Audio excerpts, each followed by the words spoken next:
لا بذکر اللہ تطمئن القلوب، خبردار جان لو کہ دلوں کا سکون اللہ پاک کے ذکر میں۔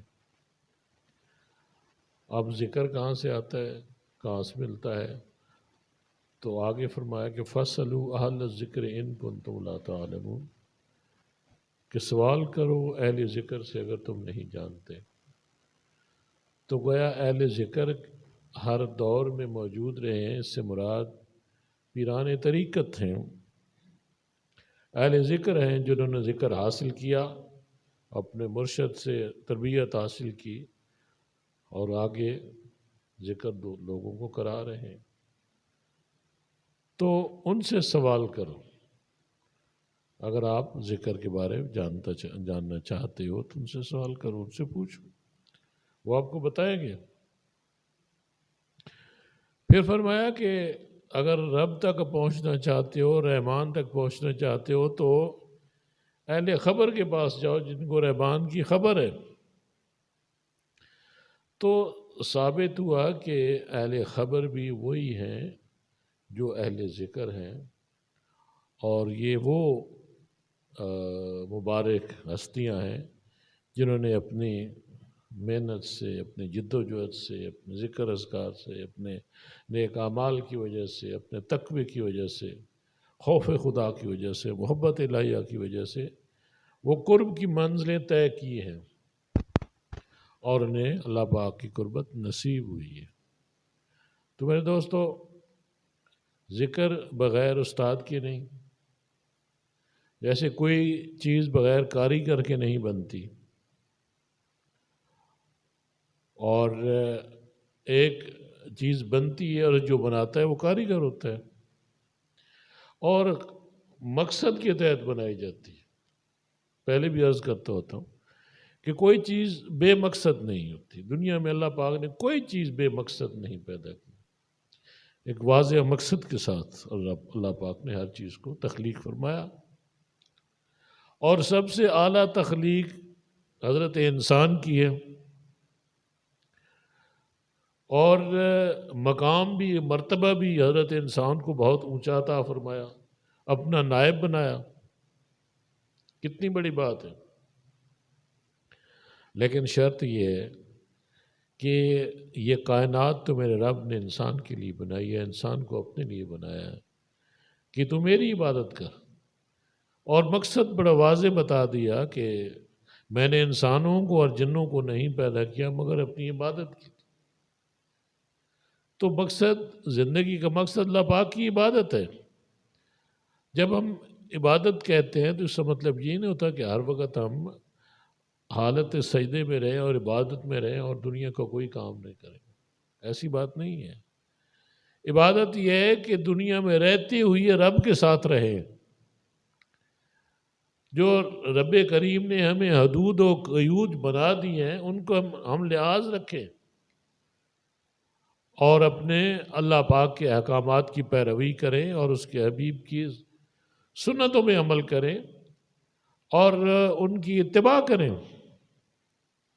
اگر ایسا نہیں ہے تو پھر ہم مسلمان خطا پہ ہیں۔ تو اس لیے میرے دوستو، ذکر کرنے سے انسان کو بے شمار فوائد ملتے ہیں، بے شمار، دنیا بھی بنتی ہے اور دین بھی بنتا ہے اور آخرت بھی بنتی ہے۔ یہ دونوں جہانوں کی دولت عظمیٰ ہے ذکر الہی، اس سے بڑی کوئی دولت نہیں، اس سے بڑھ کر کوئی دولت نہیں۔ دنیا جہان کی دولت کسی کے آگے، کسی فقیر کے آگے ڈھیر کر دو اور اسے کہو کہ یہ ذکر چھوڑ دے، وہ کبھی بھی نہیں چھوڑے، وہ تھوک دے گا۔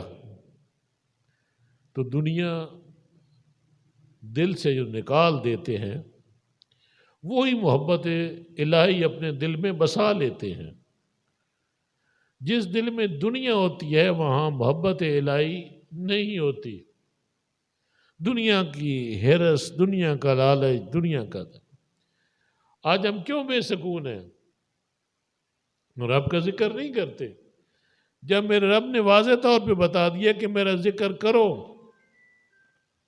تو ہمیں اپنے رب کا ذکر کرنا چاہیے۔ سکون چاہتے ہو تو رب کا ذکر کرو، آخرت سنوارنا چاہتے ہو رب کا ذکر کرو، دنیا میں درست فیصلے کرنا چاہتے ہو اللہ کا ذکر کرو، حق اور باطل میں تمیز کرنا چاہتے ہو اللہ کا ذکر کرو۔ اللہ کے ذکر میں ہر چیز کا حل موجود ہے، ہر چیز کا حل موجود ہے۔ اور یہ تو ہم نے آزما کے دیکھا ہے کہ اللہ کی قسم جب میرا رب کسی پہ کرم فرماتا ہے تو اسے اپنی طرف بلا لیتا ہے، اپنے راستے پہ لگاتا ہے اور اسے اپنے کسی نیک بندے سے ملا دیتا ہے، اس کو نیکوں کی صحبت عطا کر دیتا ہے، اور اس صحبت کی وجہ سے ان میں تبدیلی رونما آتی۔ بڑے دکھ سے کہنا پڑتا ہے، اور یقین مانیے کبھی کبھی اتنی تکلیف میں وقت گزرتا ہے اور انتہائی کرب کی حالت میں، تکلیف کی حالت میں، جب اپنے گرد و پیش میں دیکھتے ہیں، جب لوگوں کے رویوں کا جائزہ لیتے ہیں، جب لوگوں کے ہم گفتگو سنتے ہیں تو بہت عجیب سے معاملات سامنے آتے ہیں۔ مجھے ایک صاحب جو ہے وہ ملے اور بات ہو رہی تھی کہ تحریک لبیک پاکستان کے حوالے سے اور باقی سیاسی جماعتوں کے حوالے سے، تو نظریے کی بات ہو رہی تھی۔ تو جب بات شریعت کی میں نے کی تو اس نے کہا جی شریعت تو اب دیکھو نا، یہ 1400 سال پرانی بات ہے۔ جب اس نے یہ بات کہی تو میں کانپ گیا، یقین جانے میں اور کوئی معمولی آدمی نہیں تھا، اس سوسائٹی کا بڑا، جسے ایلیٹ کہتے ہیں، بڑا پڑھا لکھا بڑا افسر، شاید 21-22 گریڈ کا آفیسر تھا۔ جب اس کے منہ سے میں نے یہ بات سنی تو میں لرز گیا۔ میں نے اسے ایک بات کہی، میں نے کہا اگر جو کچھ آپ نے کہا ہے اگر آپ کو علم ہوتا تو آپ یہ بات کبھی نہ کرتے۔ آپ کو اس چیز کا علم نہیں ہے کہ آپ نے کتنی بڑی غلطی کے مرتکب ہوئی ہو۔ یہ گویا شریعت محمدی سے انکار ہے، اور پھر مسلمان کہاں رہتا ہے جو شریعت کا انکار کرتا ہے؟ آپ کہہ رہے ہو کہ یہ 1400 سال پرانی یہ بات ہے، اس کا مطلب ہے کہ اسلام اس وقت کے لیے آیا تھا، شریعت صرف اس وقت کے لیے تھی۔ جس آدمی کو اتنا بھی اس کی اپنی زبان پہ کنٹرول نہیں، اس کے اپنے ذہن پہ کنٹرول نہیں، اور جس کو اتنا علم نہیں ہے، اور پھر وہ ایک صاحب کی، جو صاحب کون ہے، میں اسے کیسے صاحب کہوں، یہ جو تحریک انصاف کا سربراہ ہے، اس کی تعریفیں کرنے لگ کے مجھے کہتے ہیں اس سے اتحاد کر۔ میں نے کہا کیا بات کرتے ہو؟ ایک طرف شریعت ہے، ایک طرف دین ہے، دوسرا دین کا دشمن ہے۔ نہیں وہ بڑا اچھا انسان ہے، بڑا اچھا انسان ہے۔ میں نے کہا یار مجھے بھی بتاؤ۔ کہتے ہیں وہ مدینہ کی ریاست کی بات کرتا ہے، آپ بھی مدینہ کی ریاست کی بات کرتے ہو۔ میں نے کہا وہ بکتا ہے، وہ جھوٹ بولتا ہے، وہ استعمال کرتا ہے، وہ دین والا ٹچ دیتا ہے اپنے مفادات کو حاصل کرنے کے لیے، اپنے مقاصد کو حاصل کرنے کے لیے وہ دین کو استعمال کرتا ہے، اور پھر استعمال کرنے کا ڈھنگ بھی نہیں ہے، بے وقوف ہے، عقل بھی نہیں ہے کہ بات کرنے کا نہ اسلوب ہے، نہ ڈھنگ ہے، نہ وتیرہ ہے کہ بات کیسے کرنی ہے، اور ایسے الا بلا بک جاتا ہے کہ وہ بھی ایسے ہی جیسے یہ موصوف بات کر رہے تھے، وہ اسلام سے نکل جاتا ہے۔ تو مجھے ایک بات یاد آ گئی، بلکہ ایک حدیث پاک ہے کہ ایک ایسا دور آئے گا کہ جس میں میاں بیوی ایک دوسرے کے ساتھ زنا کریں گے۔ صحابہ نے عرض کی کہ یا رسول اللہ یہ زنا کیسے ہوگا؟ تو زنا ایسے ہوگا کہ مرد اور بیوی جو ہے وہ ایک جگہ رہتی ایسی خرافات بک دیں گے یا ایسی باتیں کر جائیں گے کہ ان کا نکاح ٹوٹ جائے گا. میاں نے اپنی بیوی کو غلط ملت الٹی پلٹی بات کر دی، بیوی نے خاوند کے ساتھ الٹی پلٹی بات کر دی، اور جو کہ دین کی حدود سے نکل گئے، نکاح ٹوٹ گیا. تو پھر کیا ہوا؟ پھر میاں بیوی زنا کرتے ہیں. تو میں یہی بات سن کے مجھے وہ حدیث یاد آ گئی. میں نے کہا وہ تو بات تھی نا میاں بیوی کے، یہ مسلمان، یہ بھی مسلمانی سے ایسے نکل جاتے ہیں اور انہیں پتہ ہی نہیں ہوتا کہ ہم مسلمان رہے بھی ہیں یا نہیں، انہیں کوئی احساس نہیں ہے. یہ آج کے مسلمان کا نقشہ ہے کہ وہ اپنے دین کے خلاف بک جاتا ہے، ایسے بھونکتا ہے وہ کہ کہنا کہ شریعت پرانی بات ہے، اس دور میں سود کو آپ کیسے ختم کرو گے، سود ختم نہیں ہو سکتا. ایسی خرافاتیں کہنا یار، اللہ کے بندو، یہ کوئی پاگل ہی کر سکتا ہے جو جس کا عقل نہیں ہے. مسلمان تو سوچ بھی نہیں سکتا اس قسم کی گفتگو کی. تو پتہ چلا کہ آج کے مسلمان بھی جب ایسی گفتگو کرتے ہیں جیسے یہ خان گفتگو کرتا ہے، تو یہ بھی جیسے میاں بیوی آپس میں زنا کرتے ہیں، ان کا نکاح ٹوٹ جاتا ہے، تو ان کا بھی دین سے یہ نکل جاتے ہیں. اور میں حیران ہوں کہ ان پہ کوئی فتویٰ بھی نہیں دیتا. اچھا، پھر مزے کی بات یہ ہوئی کہ میرے ساتھ انہوں نے گفتگو میں کہا کہ جو ہمارے ملک میں شریعت تو ہے، اور کون سی شریعت؟ میں نے کہا وہ کیسے؟ کہتے ہیں ہمارے دین میں لکھا ہوا ہے کہ یہاں کا کوئی قانون جو ہے وہ قرآن اور حدیث کے خلاف نہیں بن سکتا. تو میں نے کہا یہ لکھا ہوا ہے نا، عملی طور پہ کیا ہے؟ شریعت ہے. اب کوئی اس کا جواب نہیں ہے. نہیں ہے، سوڈان میں بھی ہے اور سعودی عرب میں بھی ہے. وہ خدا کے بندو، کہاں سعودی عرب میں شریعت کا نفاذ ہے؟ کہاں سوڈان میں کہاں شریعت کا؟ دنیا کے کسی کونے میں شریعت کا نفاذ؟ یہ ہمارا المیہ، یہ ہم پٹ گئے ہیں. ہمارا نظام، ہمارا اپنا نظام سے ہمیں کوئی سروکار نہیں رہا. کسی سیاسی پارٹی کا نظریہ نہیں ہے. شریعت کا نفاذ اس ملک میں، جو ملک وجود میں آیا اسی نظریے کے تحت تھا. پاکستان کا مطلب ہی یہی بنانے والوں نے اسی لیے بنایا کہ یہاں دین کا نفاذ ہوگا، شریعت کا رول ہوگا. کیا ہمارے قوانین شریعت کے مطابق ہیں؟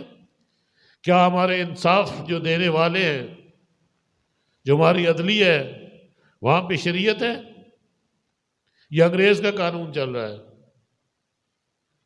کسی بھی ادارے میں دیکھ لو، کہاں آپ کو تمام کے تمام اداروں میں جو قانون ہے، جو قاعدہ ہے، وہ جو ہمارے آقا تھے وہ ہمیں جو دے کر گئے ہیں پاکستان، اسی پہ چل رہا ہے. یہ جو جمہوری نظام کس کا نظام ہے؟ اور مزے کی بات ہے کہ دینی جماعتیں بھی جب نام لیتی ہے تو جمہوریت کی بات کرتی ہے. اور اللہ کے بندو، لوگوں کو سمجھاؤ. تو بات یہ ہے کہ میں ایک بات جو ہے اس پہ میں نے اسے اتفاق کیا کہ جو موجودہ حالات ہیں ان میں لوگوں کو کوئی سمجھ نہیں ہے، اور وہ اس حد تک اپنے نظام سے، اپنی شریعت سے، اپنی طرز زندگی سے، اپنی مسلمانی ورثے سے اتنے دور ہو چکے ہیں کہ یہ مکمل طور پہ اغیار کے نرغے میں ہیں. انہی کا قانون ہے، انہی کا نظام ہے، انہی کی تہذیب ہے، انہی کی تعلیم ہے، انہی جیسے ہم لباس پہنتے ہیں، انہی جیسا بننے کی کوشش کرتے ہیں. یہی کچھ ہمارے گھروں میں ہو رہا ہے، یہی کچھ ہمارے تعلیمی اداروں میں ہو رہا ہے، یہی کوئی ہمارے سیاستدان کر رہے ہیں. کسی کو یہ احساس ہی نہیں ہے کہ ہم برباد ہو چکے ہیں. ہم نے اپنے دین کو چھوڑ دیا ہے. گھروں میں دین نہیں ملتا. ہم بچوں کو انگریزی ایٹیکیٹ سکھاتے ہیں، ان کو انگریزی آداب سکھاتے ہیں، لباس ہم ان کو انگریزی پہناتے ہیں، اور ہر وہ طریقہ جو غیر کا ہے اس کو بہتر سمجھتے ہوئے جب بھی آپ کسی تہذیب کو اپناتے ہو، کسی کے رویوں کو اپناتے ہو، تو اپنے رویے جب ترک کر دیتے ہو تو اس کو بہتر سمجھ کے کسی اور کا رویہ اپناتے ہو، یا تہذیب اپناتے ہو، یا طریقہ اپناتے ہو. آج مسلمان نے اپنے آپ سے دور ہو گئے، دین سے دور ہو گئے، اپنے نظام کو چھوڑ کے کسی اور کے نظام کے ساتھ چمٹ گئے ہیں. پھر میں ایک اور بات جو کہتا ہوتا ہوں کہ سب سے بڑا سیاپا تو یہ ہوتا ہے کہ جب احساس زیاں ہی چلا جائے،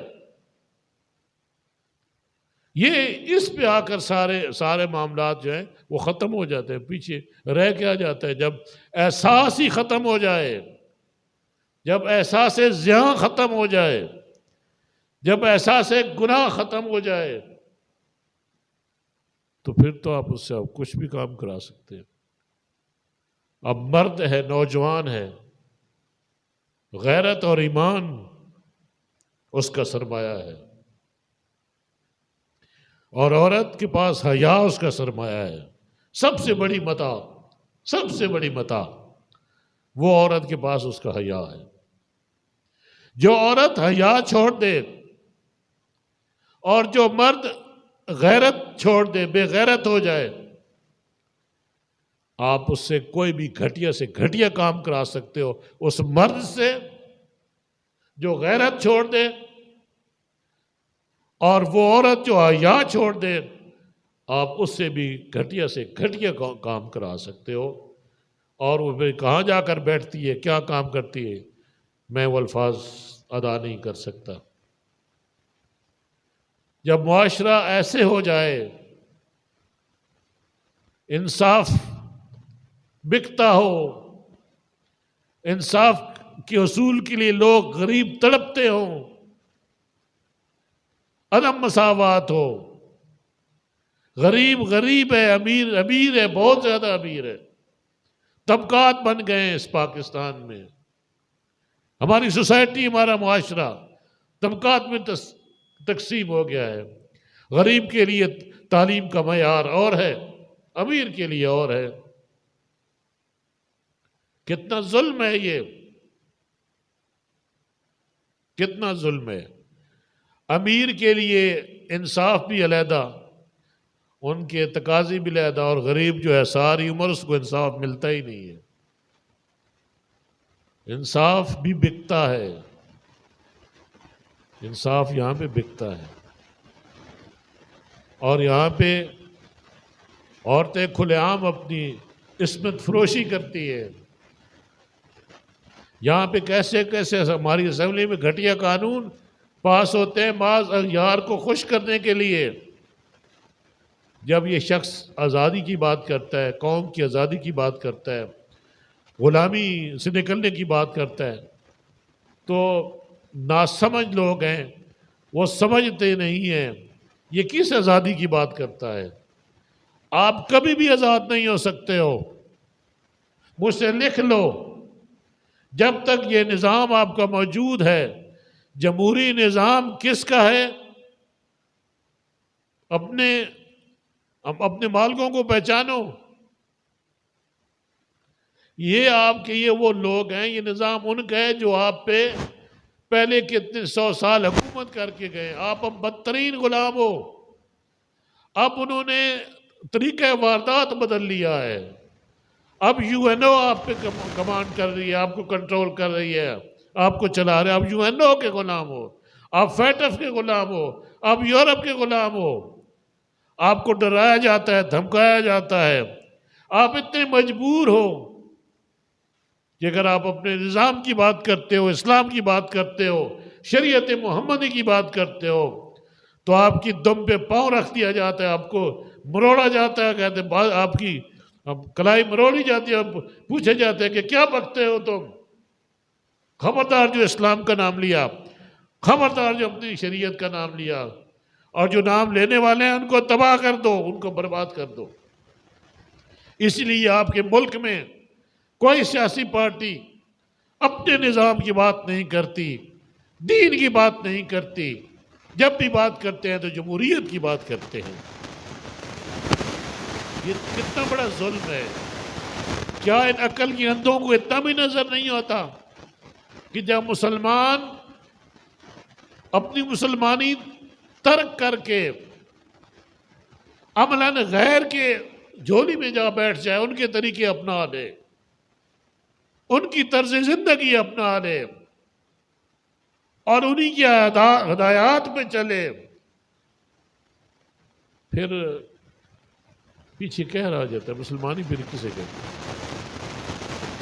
اور ہمیں درس دیا جاتا ہے کہ نام ہی نہ لو اس چیز کا، شریعت کا نام نہ لو، دین کی بات نہ کرو، اپنے نظام کی بات نہ کرو، مسلمانیت کی بات نہ کرو۔ کوئی ایسا کرتا ہے تو اسے نشان عبرت بنا دیا جاتا ہے۔ یہ ہے ہمارا پاکستان۔ تو ضرورت تو اس امر کی ہے کہ لوگوں کی تربیت کی جائے،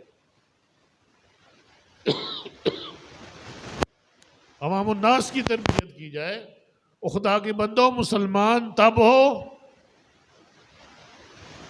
جب شریعت پہ عمل کرتے ہو۔ شریعت اور مسلمانی یہ ایک چیز ہے۔ وہ مسلمان ہو اور شریعت نہ ہو تو وہ کائے کا مسلمان ہے؟ اور پھر وہ جو شریعت کا انکار کر دے اور یہ کہہ دے کہ اس دور میں شریعت کا نفاذ ممکن ہی نہیں ہے، تو گویا اس نے کس کا انکار کر دیا؟ اس نے قرآن اور حدیث کا انکار کر دیا۔ یہ کھلے عام ہو رہا ہے۔ آپ اپنے دیکھو، آپ اپنے ملک کے جو میڈیا ہے اور جو آپ کے یہ ڈرامے بنتے ہیں، ان ڈراموں میں ذرا دیکھیں کہ جو کردار ہوتے ہیں ڈراموں میں، وہ اپنا لباس وہ پہنتے ہیں، وہ گھٹیا عورتیں لباس پہنتی ہیں، جیسے لگتا ہے کہ ہم اسرائیل، انڈیا یا یورپ میں بیٹھے ہیں اور یہ انہی کی عورتیں ہیں، وہ لباس پہنتی ہیں۔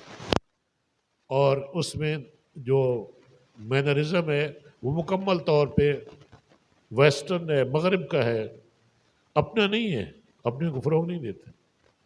ہائے ہیلو، اور اس میں ہاتھ ملانا۔ آج کل عورتیں غیر محرم سے ان ڈراموں میں گلے مل رہی ہیں، جفیاں ڈال کے گلے ملتی ہے، اور یہ قبول کر لیا گیا ہے معاشرے میں۔ یہ بات اب قبولیت کا درجہ اس نے لے لیا ہے۔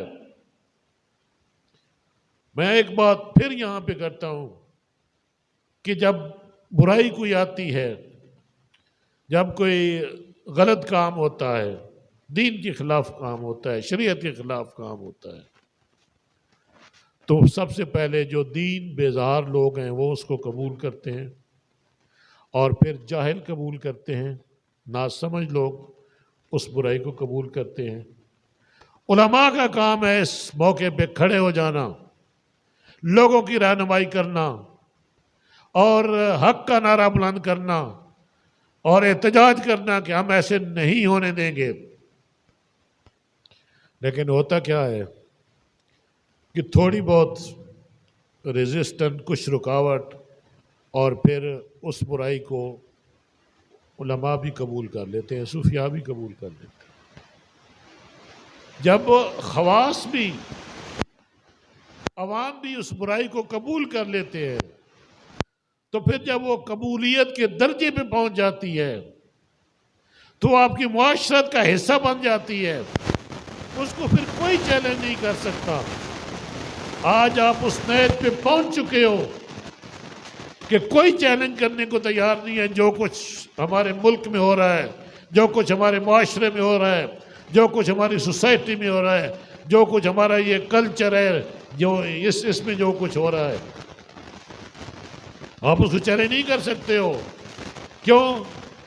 کہ چیلنج کرنے والے ہی اس کا حصہ بن گئے ہیں۔ تو چاہیے تو یہ تھا اب تک جب سے پاکستان بنا، میں پہلے کی بات نہیں کرتا کیونکہ پاکستان بنا، ہماری پیدائش تو پاکستان بننے کی بات کی ہے، لیکن جب سے ہم نے ہوش سنبھالا، ہم جو کچھ ہم دیکھ رہے ہیں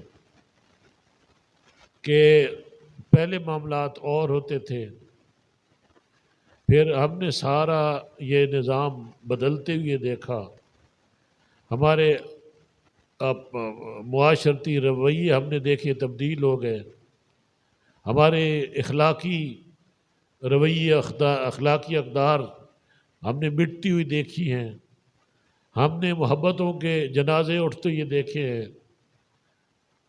آج جب ہم چھوٹے چھوٹے تھے تو لوگوں میں اخوت ہوتی تھی، مروت ہوتی تھی، محبت ہوتی تھی، ایک بھائی چارے کا نظام تھا، بامی عزت کا، اور ایک دوسرے کی عزت کرتے تھے، ایک دوسرے کے کام آتے تھے۔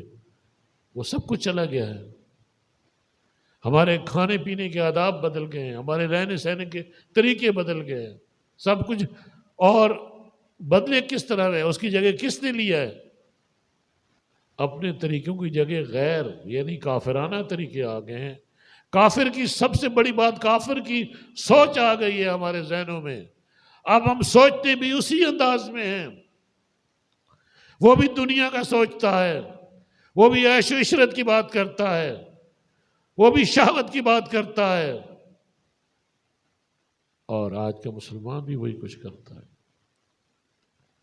ہم نے اس ملک میں سودی نظام قائم کر رکھا ہے۔ مجھے بڑا دکھ ہوا جب اس نے یہ بات کی کہ ہمارے آئین تو اسلامی آئین ہے، لکھا ہوا ہے اس میں کہ کوئی قانون اسلام کی، تو میں نے کہا پھر یہ جو کچھ ہو رہا ہے کیا اسلام کے مطابق ہو رہا ہے؟ یہاں تک کوئی ایک چیز بھی دین کے مطابق نہیں ہو رہی، اسلام کے مطابق نہیں ہو رہی، کیا بات کرتے ہو تم؟ اور اللہ کی قسم، میں مسجد میں بیٹھ کے یہ بات کر رہا ہوں، اللہ کی قسم، جب تک مسلمان اپنے دین کی طرف نہیں لوٹتا، اللہ اور رسول کی طرف واپس نہیں آتا، اور اس غیر کے نظام کو گلے سے اتار کے نہیں پھینکتا، یہ رسوا رہے گا، یہ ذلیل رہے گا۔ یہ میری بات نہیں، یہ ہمیں اسلام بتاتا ہے، یہ ہمیں عمر فاروق بتاتے ہیں۔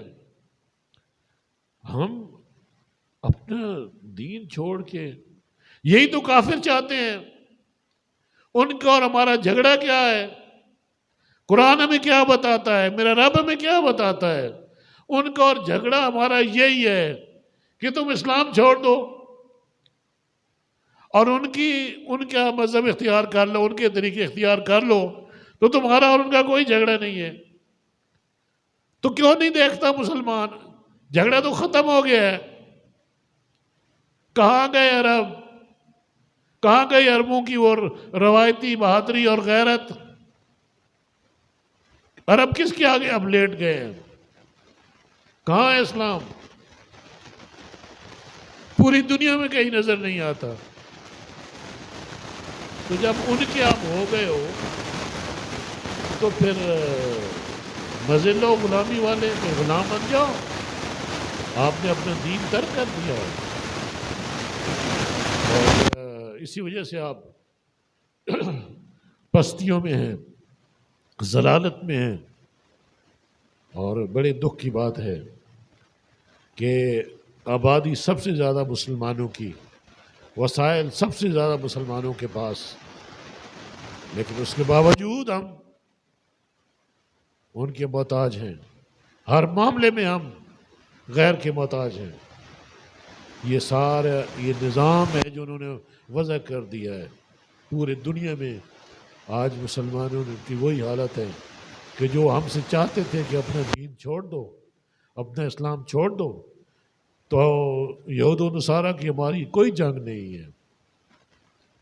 میرا رب فرما رہا ہے کہ آپ کی اور ان کی جنگ ہی اسلام کی وجہ سے ہے، اور جس دن تم اسلام کو چھوڑ کے ان کی ہو جائے، تمہاری جنگ بات ختم ہو جائے گی، جنگ ختم ہو جائے گی۔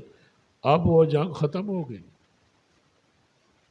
اب ایک افغانستان ہے، اس کو بھی ہمارے کئی لبرلز اور شریعتی بھگوڑے، میں انہیں کیا نام دوں، دل تو کرتا ہے اتنا الا بلا کہوں، لیکن میں نہیں ایسا کر سکتا کہ میرا ضمیر یہ بات نہیں مانتا، ورنہ اتنا مجھے دکھ ہے ان لوگوں سے کہ افغانستان پہ بھی تنقید کرتے ہیں کہ انہوں نے اگر جنگ کر کے کیا حاصل، ملک کو تباہ کر دیا، اور آج انہیں کوئی پہچانتا نہیں ہے، کوئی انہیں ریکگنائز کرنے کو تیار نہیں ہے افغانستان کو۔ اس سے مطلب یہ ہے کہ ان کو بھی ایسے ہی لیٹ جانا چاہیے جیسے ہم لیٹ گئے ہیں کفر کے سامنے، طاغوت کے سامنے۔ یہ تو میرے رب کے فیصلے ہیں، اور پتہ نہیں کیا کچھ تیار کر رکھا ہے میرے رب نے۔ اور مسلمانوں، خدا کے واسطے جاگو، اور پاکستان کے باسیوں، کچھ غیرت کرو، کچھ ہوش کرو۔ اللہ پاک ہمیں حق کہنے اور اس پہ عمل کرنے کی توفیق عطا فرمائے۔ ایک ہی جماعت،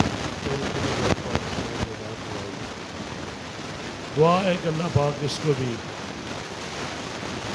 اس کے قائدین کو بھی ہدایت دے، وہ جذبہ، وہ ایمان، وہ غیرت عطا کرے جو ہمیں مل جائے۔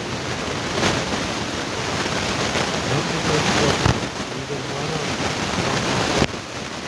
اور نصیحت میں محبت کے آج ہمارے صدر میں محبت میں بھی اس کی عادت میں بچے، لیکن بہت کچھ ایسا ہو رہا ہے جو ایسا نہیں ہونا چاہیے تھا،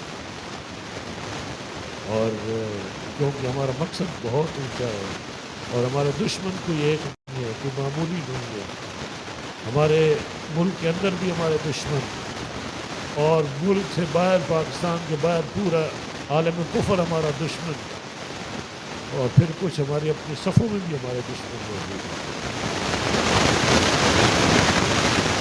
کوئی کسی کام والے بندے کو آگے نہیں آنے دیتے، اور نہ کام کرتے ہیں نہ کسی کو کرنے دیتے ہیں، یہ ظلم ہے۔ اس لیے جب تک اپنے مقصد کی سچائی سامنے نہیں ہوگی، جب تک اخلاص نہیں ہوگا اپنے منشور کے ساتھ، جب تک ہم مفادات میں الجھے رہیں گے، ہم کبھی بھی دین کو تخت پہ نہیں لا سکتے۔ ہماری تو نظریں، ہم پہ تو پوری دنیا کی نظریں لگ گئی تھی۔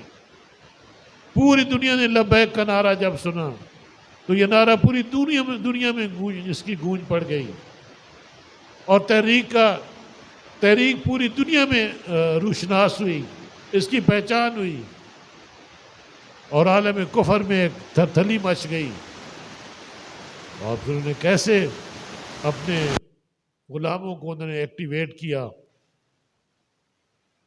ان بدماشوں نے تحریک کے ساتھ جو کچھ کیا اور جو کچھ کر رہے ہیں، دھوکے پہ دھوکہ دیتے رہے، معاہدے جھوٹے کرتے رہے، اور ہمیں افسوس سے کہنا پڑتا ہے کہ ہم کسی معاہدے پہ بھی عمل درآمد نہیں کروا سکے۔ یہ ہماری نالائکی ہے، بڑے افسوس سے کہنا پڑتا ہے۔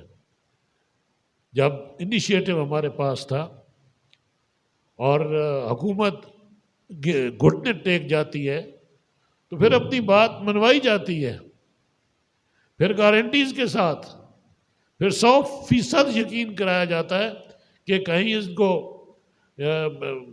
انحراف کی گنجائش باقی نہ رہے، واپس پلٹنے کی بات نہ کریں، یا دھوکہ دینے کی بات نہ کریں۔ لیکن ہر دفعہ ہم دھوکہ کھا گئے، ہر دفعہ ہم نے ناکوں چنے چبائے ان کو۔ کس وجہ سے؟ ہمارے بچوں نے شہادتیں پیش کی، کتنے ظلم سہے، اور آج تک یہ معاملہ جاری اور ساری ہے۔